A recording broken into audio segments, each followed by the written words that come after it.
평안하세요. 오늘도 주님께서 우리에게 허락하신 참 좋은 한 날입니다. 해가 깁니다. 긴 해처럼 아침부터 저녁까지 주님의 은혜가 우리에게 더하시는 귀한 한 날 되기를 축복합니다. 기도하며 시작합니다. 사랑과 은혜가 많으셔서 오늘도 우리의 아버지 되심을 감사를 드립니다. 우리가 눈물 감으면 주님을 찾을 수 있고 주님을 부르면 주님을 기다릴 수 있으니 그 은혜에 감사합니다. 참 많은 일들을 오늘도 해야 합니다. 많은 시간 속에서 주님과 동행해야 합니다. 주님, 우리의 마음과 생각을 지켜주시옵소서. 걱정하기보다 주님을 의뢰하게 하여 주시옵소서. 세상을 보는 것보다 우리를 붙들고 계신 하나님의 손길을 보게 하여 주시옵소서. 빠른 시간 속에서 우리와 동행하시는 주님으로 말미암아 오늘도 은혜 넘치는 한 날, 주님 주신 지혜와 힘으로 살아가는 한 날 되게 하여 주옵소서. 우리 예수 그리스도 이름으로 기도드립니다. 아멘. 오늘 우리가 함께 읽으실 성경 한장은 베드로전서 1장입니다. 13절에서 15절까지 말씀 받들어 읽겠습니다. 그러므로 너희 마음에 허리를 동이고 근신하여 예수 그리스도께서 나타나실 때에 너희에게 가져다 주실 은혜를 온전히 바랄지어다. 너희가 순종하는 자식처럼 전에 알지 못할 때에 따르던 너희 사역을 본받지 말고 오직 너희를 부르신 거룩한 이처럼 너희도 모든 행실에 거룩한 자가 되라. 아멘. 오늘 함께 읽으신 말씀을 중심으로 믿음의 결국은 영혼의 구원이라면 이라고 제목 정하고 은혜 나누기를 원합니다. 이 믿음의 결국 영혼의 구원입니다. 그럼 우리가 그 믿음을 어떻게 붙들어야 하겠습니까? 어떻게 살아야 하겠습니까? 베드로전서를 시작합니다. 베드로는 예수님의 가장 가까운 제자로 복음서에 등장을 합니다. 예수님 곁에서 그리고 예수님과 함께 살기도 했고 예수님이 하던 일을 많이 따르기도 했던 가장 많이 등장하는 제자입니다. 그 복음서의 제자 베드로가 젊은 베드로였다고 하면 이 베드로 전후서에 나타난 베드로는 이 노년의 베드로입니다. 그 이후에 교회 지도자도 되고 전도도 많이 하고 그리고 경험도 많이 쌓은 베드로가 노년에 전해주는 말씀입니다. 이 베드로 전후서가 언제 쓰여졌냐 하면 베드로가 이제 65년경에 서기 65년경에 로마에 순교합니다. 바로 전쯤 쓰여지지 않았을까.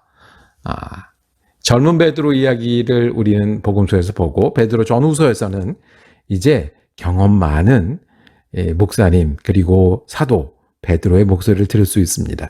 그 첫 말씀으로 오늘 말씀 믿음의 결국은 영혼의 구원이라고 말씀합니다. 6절에 너희가 이제 여러 가지 시험으로 말미암아 잠깐 근심하게 되지 않을 수 없으나 그랬습니다. 너희가 근심이 있는 것을 안다는 거예요. 근심 가운데 힘들어하는 모습들이 있다는 거예요. 그런데 이거를 뭐라고 표현했습니까? 잠깐이라고 표현했습니다. 그리고는 크게 기뻐할 이유가 된다고 말씀하십니다. 우리가 이제 미국에 사시는 분들은 종종 우리 한국 고국에 다녀오십니다. 갔다 올 때마다 하시는 말씀이 한국은 계속해서 달라지고 있다. 더 좋아지고 있다. 이렇게 말씀을 하세요. 그 중에 터널 이야기를 자주 하세요. 한국의 길들이 새로 많이 나고 고속도로가 많아졌는데 거기에 터널이 많다는 거예요. 많을 뿐만 아니라 길다는 거예요. 어떨 때는 그 터널이 끝나지 않는 것처럼 언제 끝나 하면서 지난다는 거예요. 한국에 산이 많으니 터널도 많고 또 산이 크니 터널도 길어야 되겠죠. 여기 저희 사는 곳은 산이 없어요. 터널도 당연히 없죠. 그러다가 경험한 너무 길다. 너무 많다. 그런데 터널의 특징이 있습니다. 터널은 터널입니다. 들어가는 시작이 있으면 끝나는 곳이 있습니다. 아무리 길어도 아무리 여러 차례 있어도 끝나는 곳이 있습니다. 베드로 전서는 우리에게 말씀합니다. 너희가 여러 가지 시험이 있다. 시험 가운데 있다. 그럴 수 있다. 그런데 잠깐이다라고 말씀합니다. 터널이 길어도 끝난다는 거예요. 여러 차례 있어도 끝난다는 거예요. 여러 가지 근심이라고 말씀하면 여러분들은 어떤 것이 먼저 떠오르십니까? 우리가 몸이 있으니 몸 때문에 근심할 수 있어요. 사람들과 만나고 살고 가족과 일하는 사람들과 어울리니 또 근심이 있어요. 할 일이 많아서 근심이고 쉽게 안 돼서 근심이에요. 이 근심은 우리를 복잡하게 합니다. 또 우리로 웃음을 잃게 합니다. 우리로 여러 가지 일들을 얽히게 합니다. 근심이 있으면 저도 특징이 있더라고요. 터널에 들어가면 특징은 뭐냐면 몸이 천천히 움직여요. 막 뭐 하고 싶어서 막 움직이는 게 아니라 억지로 끄는 거예요. 다리 하나를 억지로 끌고 자리에서 일어나는 것도 억지로 하고 천천히 움직여요. 근심은 이렇게 만들어요. 그런데 주님 말씀하십니다. 여러 가지 시험을 만날 수 있으나 잠깐이다. 그리고 9절에 믿음의 결국 곧 영혼의 구원을 받음이라. 터널의 끝에는 영혼의 구원이 있다고 말씀을 합니다. 그러니 어떻게 하라고요? 너희가 마음의 허리를 동이고 근신하여 예수 그리스도께서 나타나실 때에 너희에게 가져다 주실 은혜를 온전히 바라라고 말씀합니다. 왜냐하면 우리의 터널이 끝나는 거는요, 그냥 저절로 된 게 아니라 우리 아버지가 구원을 주셨기 때문에 그렇습니다. 예수님이 흠없고 점없는 어린 양이 되셔서 값비싸게 우리에게 주신 구원이니 우리가 근심에만 머물러 있으면 안 된다고 말씀합니다. 우리의 구원은 터널이 길어 보이고 자주 오는 것처럼 보여도 언제부터요? 창세 전부터. 그리고 언제까지 계획된 거예요? 말세까지 우리를 위해서 계획된 거예요. 이게 전부가 아니라고요. 하나님 훨씬 더 넓고 길고 우리는 정말 점 같은 하루를 지내고 있어요. 그리고 잊을만 하면 하시는 말씀, 모든 육체는 풀과 같고 그 모든 영광의 풀은 꽃과 같으니 풀은 마르고 꽃은 떨어지되, 풀은 마르고 꽃은 떨어져도 무엇은요? 주의 말씀은 세세토록 있도다. 터널이 끝나는 것보다 더 분명하게 주의 말씀이 있습니다. 예수가 우리를 위해서 죽으셨고 하나님이 계획하고 이루어 가시고 변치 않는 말씀이 있으니 근심에 지지 말고 마음에 허리를 동이고, 일하려고 일어날 때 허리를 동인 것처럼, 이 표현이 어디 나오냐면요, 출애굽할 때 허리를 동입니다. 애굽을 떠날 때 허리를 동인 것처럼 근신하여, 이 근신하다는 말은 더 쉬운 말로 옮기면 자제하라는 말이에요. 정신을 차리라는 말이에요. 위아래로 흔들릴 수는 있어요.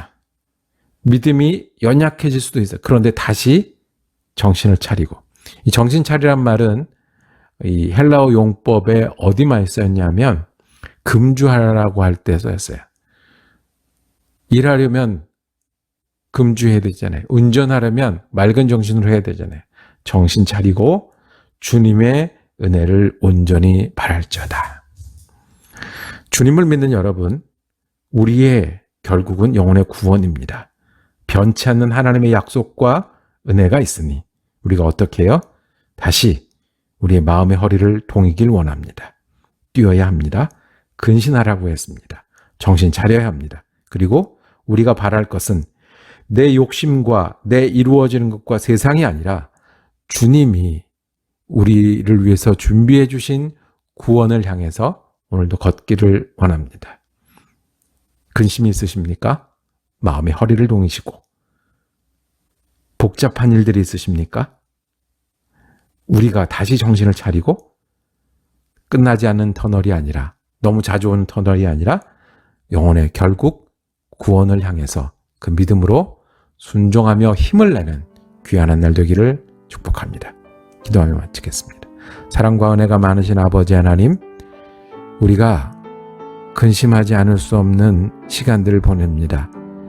제 마음속을 무겁게 하고 우리의 몸을 천천히 움직이게 하는 그 근심을 주님 앞에 고백합니다. 그것을 보는 것이 아니라 우리가 주님이 구원의 주님이시고 우리를 기다리고 계심을 믿는 믿음으로 살기를 원합니다. 우리의 마음을 동이고 다시 정신을 차리고 주님의 은혜를 기다리며 우리가 오늘도 근심하기보다 주님 믿는 믿음으로 힘을 내길 원하오니 은혜를 더하여 주옵소서. 우리 주 예수 그리스도 이름으로 기도드립니다. 아멘. 말씀 묵상 함께 할 수 있어서 감사했습니다. 내일은 베드로 전서 2장 말씀 이어지겠습니다. 은혜로운 한 날 되시기를 축복합니다.